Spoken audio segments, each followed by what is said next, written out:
The clock is now running on the Playbook podcast, the podcast where you take a deeper dive into the game of business, leadership, teamwork, character, the things that drive your motivation and build dedication. When you get a good look at the game plan of great business leaders, you start to formulate your own playbook and your own rise to the top. Make your next play your best play. And now, here are today's game captains, Glenn Amaral and Andy Phillips. Let's go! Welcome back to the Playbook podcast. I'm Andy Phillips. Joining me, as always, is my partner, Glenn Amaral. Glenn, how you doing?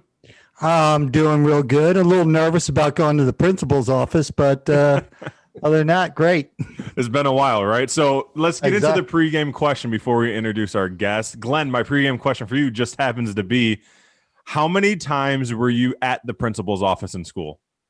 Very rarely, especially in elementary school. I remember the principal was Mr. Mull, and I remember once seeing that paddle, because I'm a little bit older. You could, get a good corporal punishment back then, and it had holes in it for aerodynamics. So that kept me walking the line. There you go. Well, Andy, I'm going to ask you the same thing. I think I remember you saying that you've been to the principal's office, and which is surprising. Well, only one time, and I was sticking up for a friend. There was a little scuffle in sixth grade, classic sixth grade boys' bathroom. I was sticking up for a friend. Obviously, hindsight, if I could go back, I would have just pulled them apart. But I did what I thought I had to do. Anyways, the principal thought we all were at fault. Nobody got suspended, so it can show you just how minimal the sixth grade damage was. And I learned my lesson that just because you're sticking up for a friend doesn't make your actions always the best one. So I learned from it. I moved on, and I stayed out of that office for the rest of my time. So, that's good. With that being said, we are very ecstatic to have joining us today Adam Schnug. He's the principal of Catasauqua High School. He is also studying for his doctorate in educational leadership at Delaware Valley University, which again aligns right with our show, and we couldn't be more excited to have you on. Adam, welcome to the Playbook podcast. Thanks for joining us. Well, thank you guys so much for having me. I greatly appreciate it. Absolutely. So obviously being a principal, we're going to have a lot to talk about, especially over this past year. So the first half questions are all pretty much based on business focused, or in your case, more like the school district style focus and your job focused.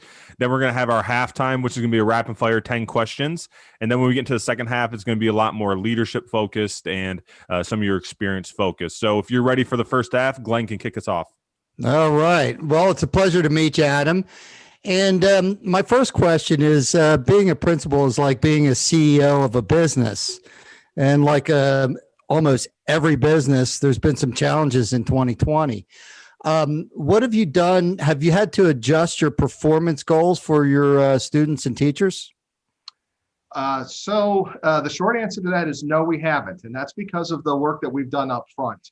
We're one of two high schools in the Lehigh Valley that's offering 5 days. So if students want the traditional option of going to school 5 days, they're still able to do that.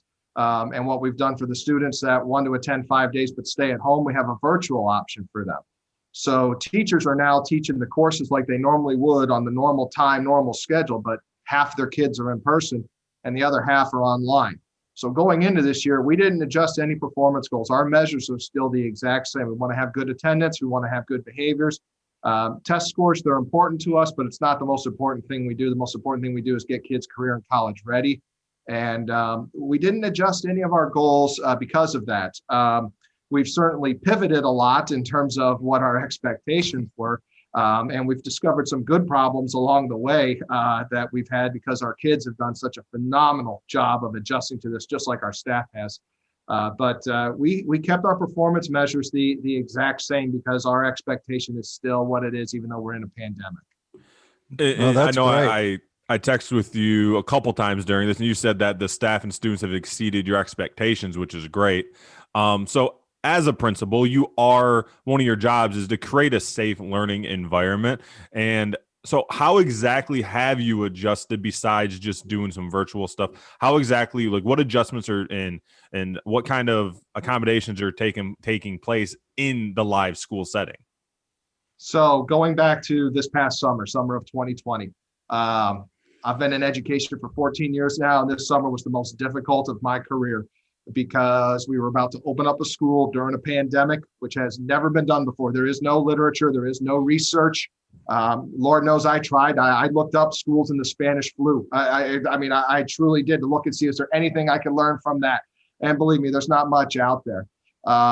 And as a result, you're setting up these safety guidelines that continuously changed as we got closer and closer to the August opening. I think the biggest changes you would see in school is classrooms, desks are spread out as could be. You're not seeing as much group work as you would normally see, some collaborative efforts in terms of physical collaboration. What you are seeing now is a lot of virtual collaboration, which has gone a long way. So students at home are able to collaborate with kids in class because we use Google. So they share Google Slides, Google Docs, little things like that. The concepts that we're teaching and the skills that we're teaching are staying the same, but the way in which they're being delivered is different as a result of safety guidelines. The other big change you'd see is if you came to our cafeteria, you would see that the kids are not sitting at a circle table talking to one another across. The tables are long. There's only 2 to a table, and they're facing the outside of the cafeteria. It makes for a very quiet lunch, but you better pick somebody that you want to sit next to the whole time because once you pick your spot, if we have to do contact tracing, we need to know who is around you and where you're at. So that's been the biggest changes. That circular traffic in the hallways, it all has to go one way. We can't have kids going 2 different directions, which has been kind of nice. We can't do no lockers this year. Everybody's carrying book bags because you can't have congregating at the lockers. There's no bathroom breaks in between classes. Little things like that, boy, the kids don't seem to miss it. And everybody's gotten on board quite nicely. I thought we'd have a lot of complaining. We've had 0. It's exceeded my expectations. So that was actually going to be kind of my follow-up question real quick is kids, high school kids especially, not all of them enjoy rules. So clearly there's more rules now. Have you seen kids get maybe a little bit fed up on a Friday of following all these rules and they act out a little more? We actually have not. Okay. And I think some of that is because this is Catasauqua. We're mostly middle class, and mom and dad still kind of rule the roost in the home sometimes. Good. And you make that parent phone call and things get going pretty quickly. The other thing is, I think our students are mature enough to know the severity of the situation. And we are tight knit because we are a very small high school. We only have 500 total students. Right. Our kids are like family, and they would not want to get each other sick. So we have not had any mass issues other than minor reminders to please pull it above your nose. We have had no defiance this year. I think we all need those reminders from time to time, every now and then, just kind of get pushed back into line gently, right? Absolutely. It's definitely happening on the basketball court. You see those things slipping as the boys are running up and down the court. They're slipping beneath their nose and you got to remind them to get it up. But other than that, that's a good problem to have. Absolutely. Exactly. It sounds great. Now, just in general, obviously we know that there's been, all of the challenges with the pandemic, but in general, what's your biggest challenge of being a high school principal? I think the biggest challenge of any high school principal, I've worked at 2 high schools and they're both radically different from one another. And the biggest challenge still seems to be the same thing. That's how do you overcome deficits that are legitimate and outside of your control as a school to make sure kids are still learning. And we saw that a lot during the pandemic. When it hit in Pennsylvania in March, we shut down school. We had parents get laid off. We had kids that had to pick up jobs at grocery stores and work 40 hours a week to support their family. They've got to get an education too. So how do we still provide that for them, knowing that they need to be able to support their family and help them out? We had to get creative. And fortunately, in last spring, we did asynchronous learning. So students were able to complete their assignments in the evening and on the weekends. And we were flexible to that because we understood the demand that was needed from them at home. And it was like that even before the pandemic. You have kids that have difficult family situations, or they're about to be evicted and not sure where they're going to live or where their next meal is going to be coming from. And they're still expected to get an education on top of that, dealing with problems that a lot of us as adults have never had to deal with. So I think that's the biggest challenge of any high school and probably any school period is dealing with those outside challenges and making sure you're able to overcome them and support your students. So make sure they can still be successful. I think necessity is the mother of invention. So really, I think we're all coming out of this stronger. I mean, if we really, pay attention to the changes, I think we can all really benefit from what we've learned for sure. Absolutely. I am convinced schools will emerge better as a result of this than they were beforehand. I know I am. I'm a lot. I don't know if I'm any smarter, but I've learned a few things along the way for sure. Absolutely. And it's nice. It's nice to hear, and I think the greatest leaders, especially the great principals, they understand that issues aren't just the ones in between your four walls. You have to understand what kids are going through outside as well. So it's great to hear that. Speaking of outside of the academic portion, exactly, how do you think athletics play into success that students do have? So you take the outside, which is sports. How do you think that actually helps kids in classrooms? I know I have an answer, but I actually am very curious to see what a principal's answer would be to that. Well, my answer is probably the same as yours, given I was an athlete. Right. And I can tell you athletics is an important way in which we teach kids the skills they can't necessarily learn in the classroom. We all learn how to cooperate and get along with one another when it's time to do an assignment and turn it in. But when you're dealing with pressure and adversity that you get in athletics, the year-round work, the commitment to a team goal, that's the stuff that we're not able to teach it or coach it as well in the classroom as we are in the athletic realm. And I think what we see is our athletes, I mean, yes, they're mandated to pass their courses, but our kids at Catasauqua, they're fantastic. Many of our kids, because we're a small school, they're playing multiple sports. They're not doing that. I'm just focusing on one sport and that's all I'm going to play. They're focusing on just being an athlete and a student athlete. And as a result, we do see better behaviors. We do see kids that are more engaged in school. We do see kids that pass exams. And we do see a higher level of participation from our athletes, not just in school, but in other activities such as student council, debates. I think athletics is a great component for making our students career and college ready because it teaches the social aspects that we may not be able to teach as well in the classroom. And the correlation between hard work, dedication, all that isn't something you turn on and off. It's very easy to see that your hardest working athletes are typically your hardest working students.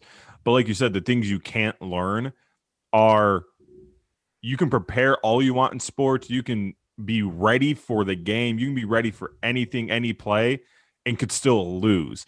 In school, typically, if you've studied your butt off and you're prepared, you probably pass or you get the grade you are expected to get. There's outside variables that teach you how to lose even when you think you're at your best, which you don't always learn from taking a test, for example. So I agree with that. And I think the more you put on your plate, the more you can handle. Agreed.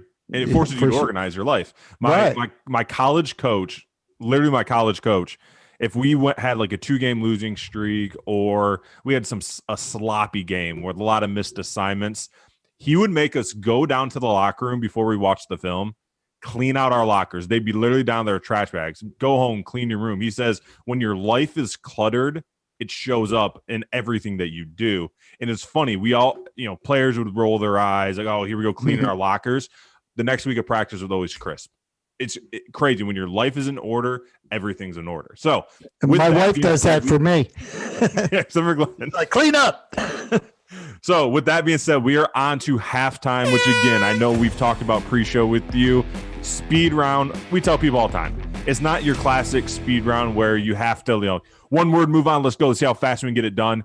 We just say it's about 2 or 3 minutes in halftime. If you have an explanation, we want to hear it. Sometimes I lose track that it's a speed round and I'm asking follow-up questions. So we just kind of go as it is. And Glenn even has a bonus question for you at the end that he told me this morning he wants to ask you. So are you ready for the speed round, Adam? Absolutely. All right. Let's kick this thing off. What is your favorite sports team? I got to go with the Cleveland Browns. Okay, so you're happy this year, right? Overall? You kidding me? 20 years of cheering for a team and getting no love back. And now here we are, playoff contenders, making the right moves. I couldn't be more excited. It's like I grew up outside of Cleveland in a small town. And I haven't been this excited to be a Browns fan since Bernie Kosar was the quarterback. So it's nice to finally feel like we have an NFL franchise that we could support and get something back from them. As a lifelong Lions fan, I'm waiting for this moment. So I'll be waiting. You enjoy your time, though. All right. You went to Youngstown State. Do you have a favorite athlete that ever went to Youngstown State, whether during your time, after, or before? Oh, it's definitely Ed O'Neill. Okay. Al Bundy himself was a Youngstown State athlete. So it was tough between him or Ron Jaworski, but I got to go with Ed O'Neill. I was expecting Jaws, but I like the Ed O'Neill answer actually a lot better. All right. Your favorite vacation spot? Puerto Vallarta, Mexico. Okay. Have you been there once, or is it like a usual thing for you? 6 times, same resort. Okay. 5 as a kid with my parents, and I loved it so much. I took my wife there on our honeymoon, and I'm hoping when our boys get a little older, I can take them there. The hotel has changed management 3 times, but it gets better every time. Okay. And it's the most peaceful place on earth. And you get authentic Mexico while you're there. It's not like it's Americanized. It is just a wonderful experience and very peaceful. And I've always loved it there. That's awesome. First car you ever owned. We enjoy year, make, and model if you got it. 1992 Buick LeSabre maroon. The speedometer only went up to 100. It was an old lady car if I've ever seen one. But you know what? It's your first car, so you take what you get. So my first car I ever owned was a Buick Century. So built in the same model, I totally understand. But you know what? They're never sat in a more comfortable car in my life. Correct. And a lot of room. My second car was a Century. So okay. All right. Your favorite podcast, if you have one. I know you said you like listening to stuff on the mornings in. I do. My favorite podcast is actually House of #EdTech. It's strictly about educational technology and the impact it has on the classroom. It's hosted by Chris Nessie. He's the first podcast I ever listened to. Okay. And I subscribed first, and ever since that, I've branched off to many different ones, but that one is still my favorite. Every 2 weeks, he comes out with a great podcast for educators. Awesome. That's great. All right. Your favorite quote, if you have one. Yeah, it's been since 6th grade. It's been Carpe Diem, seize the day. Now, answer me this. Is it because of Dead Poet Society? No, it's because of a football coach who I'm convinced learned it from Dead Poet Society. Okay. All right. If you weren't a principal or even in a school district, I'm taking you out of your schooling, what would you think you'd honestly be doing? I think I'd be working on Wall Street. Okay. Do you ever have an itch to scratch that itch, I should say? Do you ever have a feeling that you want to scratch that itch someday? Or are you you're getting your doctorate in educational leadership, so I'm assuming you're pretty embedded into the school district. I don't want to scratch that itch, but I sure do every time I get my portfolio and I'm looking at it going, wait, how did it go down? And then I certainly want to scratch that itch. But other than that, I think I'll be in education a lifelong. I love it. I love it. That's awesome. All right. Hypothetically speaking, if the Catasauqua football team just won the state championship, how are you celebrating? Are you with a big group of people? Are you just by yourself? What are you drinking? What are you eating? How would you celebrate that moment? So after hugging every single football player and coach in the locker room, after hugging every one of them and telling them how proud I am of them, I'd get in my car. I'd head over to the closest Starbucks I could find in Hershey, Pennsylvania. I'd grab a Starbucks, a large coffee, and then I would just drive home listening to music with a big smile on my face. That's exactly how I would celebrate that. And I'd be so proud of those boys and coaches for their accomplishment, as well as any team that wins a state title in anything. Absolutely. I couldn't imagine. So I've told you before, but I went as a high school football player. My career record was 5-31 in my 4 years on varsity. So to get to the point where you're winning a state championship at any sport, any level is incredible. So if you had to join an eating contest, what food do you think gives you the best chance to compete? I would say sushi, and probably for all the wrong reasons. I know a lot of people don't like it, but for whatever reason, I can house that stuff and I don't feel bloated until about an hour afterwards. And then I'm like, I just made the biggest mistake of the day, and I do it all the time. So I guess I would have to say that. I like it. And the key to that question is sometimes isn't the thing you like the most or you can even eat the most. It's the thing that you think compared to your competition, you can house the most. So I love the answer. All right. This one you can go as simple as a spider or something deep if you want. We've had different answers on here. What is your biggest fear? Complacency. Okay. Has been since I started as a teacher. I unfortunately, at one point in my career, I worked at a building that everybody was complacent with the status quo, and not good. I love that answer. Glenn, that's the first time we've had that answer. I absolutely love it. No, I know. It's a really great answer. That's fantastic. It's bonus time. Are we ready for the bonus? It's kind of a simple question, but I've been asking around, what time do you wake up in the morning? How do you start your day? Because I've been told that, leaders have different rituals in the morning and typically get up super early. Is that part of your routine? I wake up at 4:30 in the morning.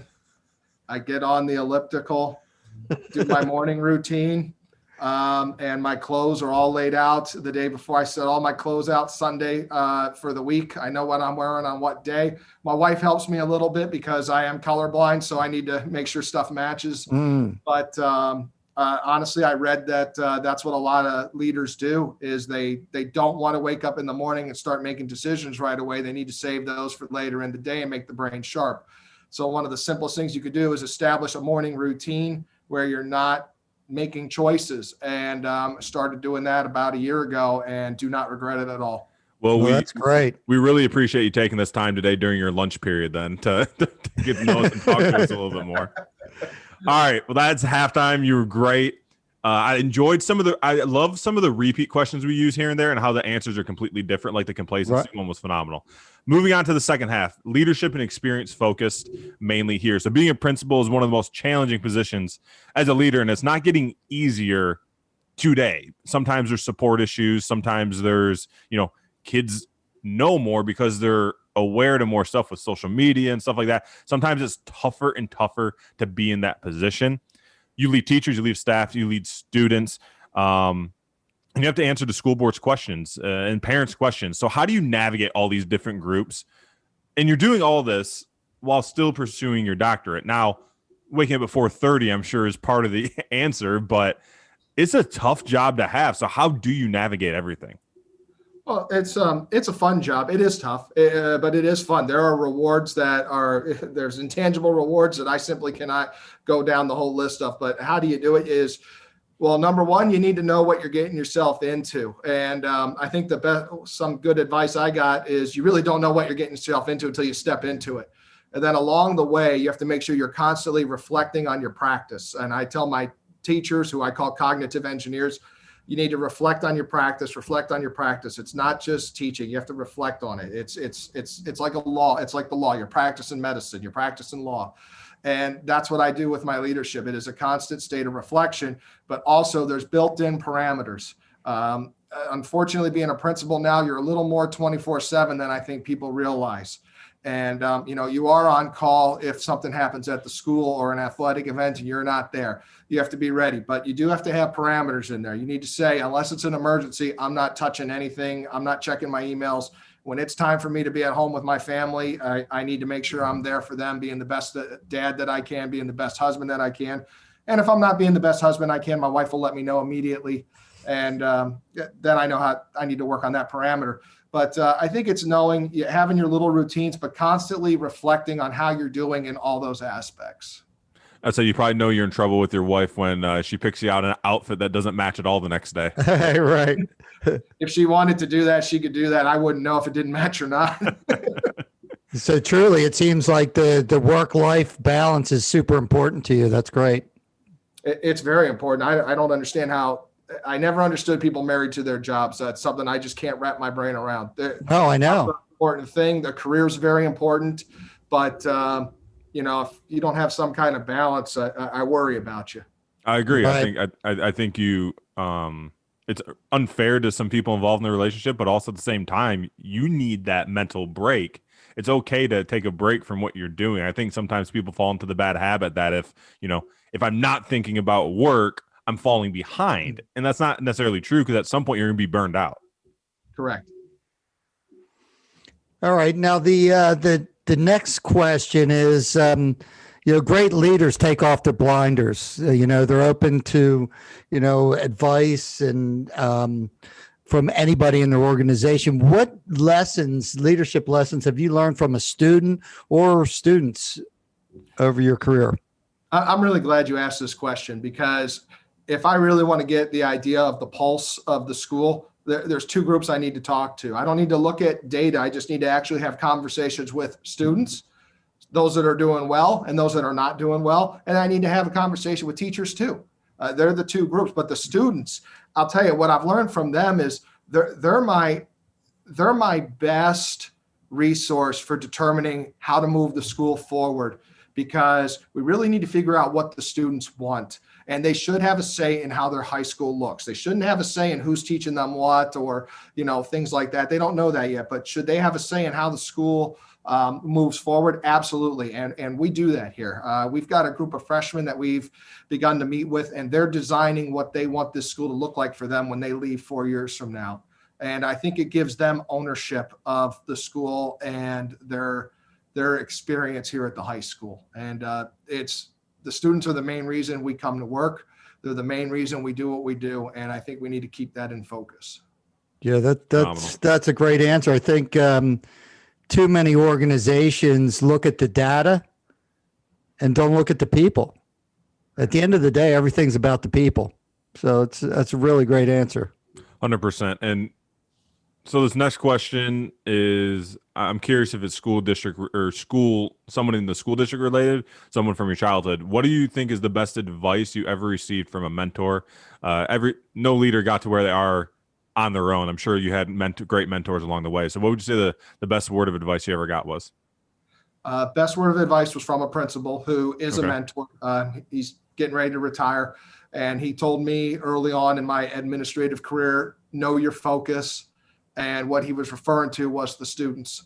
And I've kept that in mind every day. I have to be the biggest advocate for the students. That means telling the students when they mess up, you guys messed up, you got to fix this so that they learn from it. That means going to teachers sometimes and saying, this is not the best way to teach this student. You have to change this. That means telling parents what you're doing right now is a mistake. And that's not easy to do because you are advocating for those students. They are your focus. I've fortunately never had to do that. I've never had to tell a school board that they're making a mistake by passing a policy for kids. We've been very lucky here at Catasauqua. We have a great school board. They're very supportive, which also helps make my job a lot easier. Their focus has always been students and student safety. So it's nice when they're aligned like that. But the focus, it's knowing what it is and what you're focusing on. And it's great because that focus of the students can be my focus for my entire career, because that's what education is. That's awesome. All right. Well, the next question I have is, every leader has a leadership style. I mean, the one principal I can think of is Joe Clark from Lean on Me. So I don't think you have to do that at Catasauqua, but how would you characterize your leadership style? I would say I'm a reflective practitioner. I am in a constant state of reflection. And though I know we just said it's about relationships and students, which it is, data is very important too. Yes. And you can get that data from the conversations. I actually find that's the best way to get data. If you're interviewing kids and seeing what kind of experience they want to have, and 10 out of 22 are saying the exact same thing, you've got all the data you need right there. And we're constantly in a state of reflecting on our practice. How are we doing? Are we delivering what needs to be done? And we're really looking at these places that are hiring our students and colleges that are accepting them. Are we preparing our kids for what they need to be successful post high school? We're asking those questions. And it's really been a nice adventure. And COVID certainly threw a wrench at the plans. But we're still progressing forward. Those things we still found important, finding ways for kids to get work experience. We are still finding ways to do that, even though we can't take the kids to on the job sites right now. We're still doing that. And it's all because we take time to reflect and we take time to think about how we want to move forward. I love it. And what you said was, I think is spot on. When I was talking to Glenn, when we were kind of throwing around names for what we wanted to do with this podcast. Obviously, we wanted to be leadership based, and we ended up tying it back into one of our philosophies with the agency being the Playbook. But I remember one of the things I was telling Glenn, like, how about something like leaders listen first? Because we want leaders to listen to other leaders, but all the great leaders we've all been around, they don't just talk. They listen to the people they're leading, because like you said, you can find a lot of the answers from them. So I think it's great that you said that. Well, absolutely. And I think it goes back to, as a coach, you can come up with whatever game plan you want. It can be the best game plan in the world. Fact of the matter is, physics is physics, and sometimes big kids can do big things in athletics, and you just may not have that game plan goes out the window because you have mismatches somewhere. Exactly. Not to be able to adjust. Exactly. If you're a leader and you have a plan and you can't adjust to it, I can't name any industry I think you're going to be successful in. Well, exactly. It's like you got to go into halftime and adjust to what the other team's throwing at you. I mean, and it's that way in business, that way in nonprofits, school districts. I mean, everywhere you go. And it's even year by year adjustments that, it drives me nuts when coaches have like, this is our playbook, this is what we do. You got to know your personnel. I mean, that's why Andy Reid, not to get too sportsy on you guys, but that's why Andy Reid has evolved so well, is because he can run an offense with Alex Smith, and then he can realize what he has in Patrick Mahomes and completely change the dynamics of it. That's what you got to do. You got to know your personnel. And as a principal, you got to know your personnel as well, and what your students succeed in and thrive in the best as well. But can he run the ball? I also think you need to look at the processes that you have in place. You just use a sports analogy. I'll use a business one. If you ever take a look at what Deming did in the auto industry in Japan in the 50s, just by establishing a plan, do, study, act process, it's amazing, because you're in a constant state of reflection, and then you're asking yourself about the personnel. And I think that's where education has been for about a decade now. We've been looking at data, we've been pivoting and figuring out where we need to move forward. And I think we're getting there a little faster than people realize. But that's just an business example. If you have to be able to find a process of reflection, it's going to look different for every person. It's going to look different in every organization. But that's one consistent thing that you can do as a leader: establish some type of a process for reflection in all parts of your company, organization, and you can move it forward. I love it. That's my takeaway. Is reflection. I love it. Yeah, absolutely.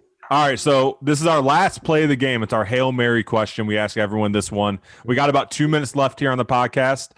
Last question for you is, you're very successful.